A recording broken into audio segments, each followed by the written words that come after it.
بسم اللہ الرحمن الرحیم۔ السلام علیکم۔ آج کی حدیث صحیح بخاری سے حدیث نمبر 7۔ ہرقل شاہ روم نے ان کے پاس قریش کے قافلے میں ایک آدمی بلانے کو بھیجا، اور اس وقت یہ لوگ تجارت کے لیے ملک شام گئے ہوئے تھے، اور یہ وہ زمانہ تھا جب رسول اللہ صلی اللہ علیہ وآلہ وسلم نے قریش اور ابو سفیان سے ایک وقتی عہد کیا ہوا تھا۔ جب ابو سفیان اور دوسرے لوگ ہرقل کے پاس ایلیا پہنچے جہاں ہرقل نے دربار طلب کیا تھا، اس کے گرد روم کے بڑے بڑے لوگ، علماء، وزراء، امراء بیٹھے ہوئے تھے۔ ہرقل نے ان کو اور اپنے ترجمان کو بلوایا، پھر ان سے پوچھا کہ تم میں سے کون شخص مدعی رسالت کا زیادہ قریبی عزیز ہے؟ ابو سفیان کہتے ہیں کہ میں بول اٹھا کہ میں اس کا سب سے زیادہ قریبی رشتہ دار ہوں۔ یہ سن کر ہرقل نے حکم دیا کہ اس کو یعنی ابو سفیان کو میرے قریب لا کر بٹھاؤ اور اس کے ساتھیوں کو اس کی پیٹھ کے پیچھے بٹھا دو۔ پھر اپنے ترجمان سے کہا کہ ان لوگوں سے کہہ دو کہ میں ابو سفیان سے اس شخص کے یعنی محمد صلی اللہ علیہ وآلہ وسلم کے حالات پوچھتا ہوں۔ اگر یہ مجھ سے کسی بات میں جھوٹ بول دے تو تم اس کا جھوٹ ظاہر کر دینا۔ ابو سفیان کا قول ہے کہ خدا کی قسم اگر مجھے یہ غیرت نہ آتی کہ یہ لوگ مجھ کو جھٹلائیں گے تو میں آپ صلی اللہ علیہ وآلہ وسلم کی نسبت ضرور غلط گوئی سے کام لیتا۔ خیر، پہلی بات جو ہرقل نے مجھ سے پوچھی وہ یہ کہ اس شخص کا خاندان تم لوگوں میں کیسا ہے؟ میں نے کہا وہ تو بڑے اونچے اعلیٰ نسب والے ہیں۔ کہنے لگا اس سے پہلے بھی کسی نے تم لوگوں میں ایسی بات کہی تھی؟ میں نے کہا نہیں۔ کہنے لگا اچھا، اس کے بڑوں میں کوئی بادشاہ ہوا ہے؟ میں نے کہا نہیں۔ پھر اس نے کہا بڑے لوگوں نے اس کی پیروی اختیار کی ہے یا کمزوروں نے؟ میں نے کہا نہیں، کمزوروں نے۔ پھر کہنے لگا اس کے تابع دار روز بڑھتے جاتے ہیں یا ساتھی پھر بھی جاتا ہے؟ میں نے کہا نہیں۔ کہنے لگا کیا اپنے اس دعویٰ نبوت سے پہلے کبھی کسی بھی موقع پر اس نے جھوٹ بولا ہے؟ میں نے کہا نہیں۔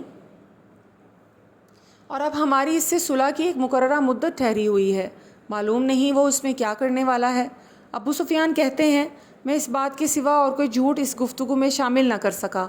ہرقل نے کہا کیا تمہاری اس سے کبھی لڑائی بھی ہوتی ہے؟ ہم نے کہا ہاں۔ بولا پھر تمہاری اور اس کی جنگ کا کیا حال ہوتا ہے؟ میں نے کہا لڑائی ڈول کی طرح ہے، کبھی وہ ہم سے میدان جنگ جیت لیتے ہیں اور کبھی ہم ان سے جیت لیتے ہیں۔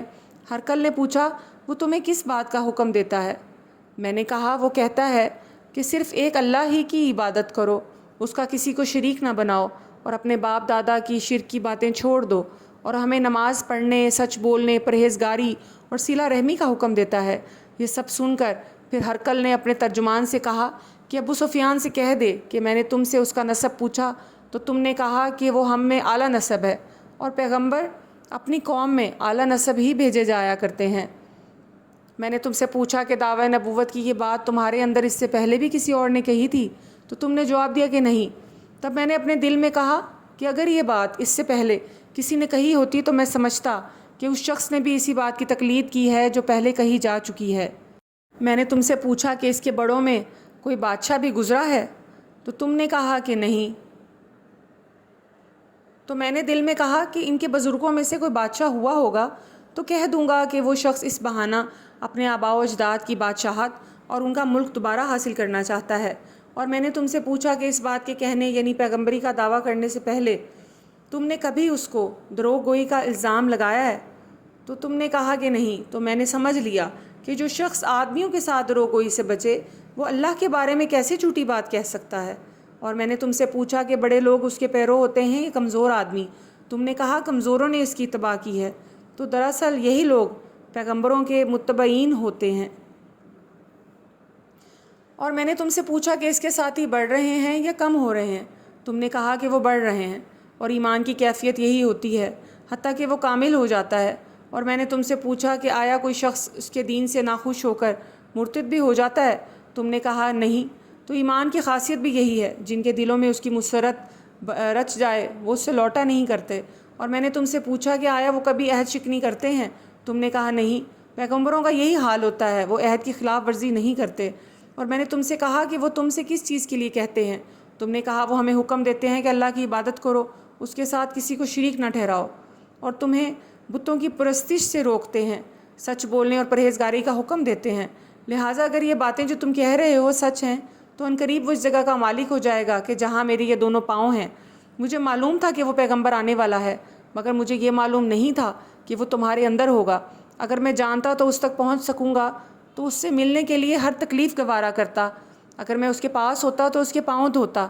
ہرقل نے رسول اللہ صلی اللہ علیہ وآلہ وسلم کا وہ خط منگایا جو آپ نے دہیہ کلبی رضی اللہ عنہ کے ذریعے حاکم بصرہ کے پاس بھیجا تھا، اور اس نے وہ ہرقل کے پاس بھیج دیا تھا۔ پھر اس کو پڑھا تو اس میں لکھا تھا، اللہ کے نام کے ساتھ جو نہایت مہربان اور رحم والا ہے۔ اللہ کے بندے اور اس کے پیغمبر محمد صلی اللہ علیہ وآلہ وسلم کی طرف سے یہ خط ہے شاہ روم کے لیے۔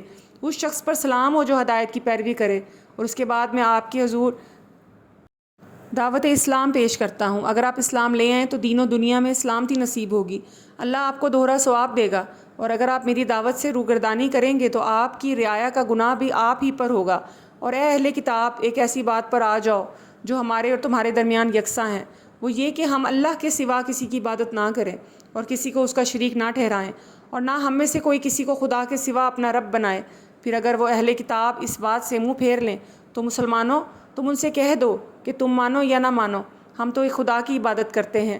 ابو سفیان کہتے ہیں کہ جب ہرقل نے جو کچھ کہنا تھا کہہ دیا اور خط پڑھ کر فارغ ہوا تو اس کے ارد گرد بہت شور و غل ہوا، بہت سی آوازیں اٹھیں اور ہمیں باہر نکال دیا گیا۔ تب میں نے اپنے ساتھیوں سے کہا کہ اے ابو کبشہ کے بیٹے، حضرت محمد صلی اللہ علیہ وآلہ وسلم کا معاملہ تو بہت بڑھ گیا ہے، دیکھو تو اس سے بنی اصغر روم کا بادشاہ بھی ڈرتا ہے۔ مجھے اس وقت سے اس بات کا یقین ہو گیا کہ حضور عنقریب غالب ہو کر رہیں گے، حتیٰ کہ اللہ نے مجھے مسلمان کر دیا۔ راوی کا بیان ہے کہ ابن ناطور ایلیا کا وہ حاکم ہرقل کا مصاحب اور شام کے نصارہ کا لاٹ پادری بیان کرتا تھا کہ ہرقل جب ایلیا آیا ایک دن صبح کو پریشان اٹھا تو اس کے درباریوں نے اس سے دریافت کی کہ آج آپ کی حالت بدلی ہوئی ہے، کیا وجہ ہے؟ ابن ناطور کا بیان ہے کہ ہرقل نجومی تھا، علم نجوم میں وہ پوری مہارت رکھتا تھا۔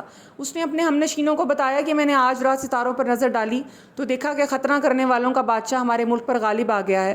بھلا اس زمانے میں کون لوگ ختنہ کرتے ہیں؟ انہوں نے کہا کہ یہود کے سوا کوئی ختنہ نہیں کرتا، سو ان کی وجہ سے پریشان نہ ہوں۔ سلطنت کے تمام شہروں میں یہ حکم لکھ بھیجے کہ وہاں جتنے یہودی ہوں سب کو قتل کر دیا جائے۔ وہ لوگ انہی باتوں میں مشغول تھے کہ ہرقل کے پاس ایک آدمی لایا گیا جسے شاہ غسان نے بھیجا تھا۔ اس نے رسول اللہ صلی اللہ علیہ وآلہ وسلم کے حالات بیان کیے۔ جب ہرقل نے سارے حالات سن لیے تو کہا کہ جا کر دیکھو وہ ختنہ کیا ہوا ہے یا نہیں۔ انہوں نے بتلایا کہ وہ ختنہ کیا ہوا ہے۔